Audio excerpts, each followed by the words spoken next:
राष्ट्रीय एकता दिवस अवसर में शपथ पाठ पुरी 31/10 पुरी जिला स्तरीय राष्ट्रीय एकता दिवस अवसर में एक शपथ पाठ आज अनुष्ठित होता।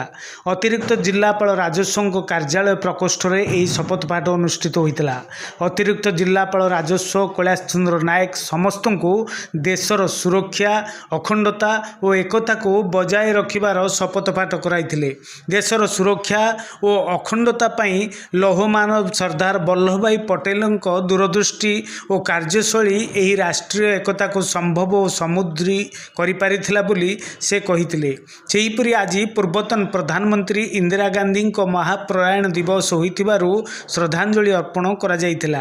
कार्यक्रम में डेप्यूटी कलेक्टर प्रियदर्शिनी मल्लिक, मनीषा षडंगी, सूचना और लोकसंपर्क उपनिर्देशक संतोष कुमार सेठी, सहकारी जिलापाल तन्मय कुमार दास, पंचानन परिजा, जिला सामाजिक सुरक्षा अधिकारी शुभ्रांशु महाराणा, जिला मंगल अधिकारी विकास महांती, जिला क्रीड़ा अधिकारी चंदन साहू, विभिन्न विभाग अधिकारी और कार्यकारी प्रमुख जोगदे शपथ पाठ में सामिल होते।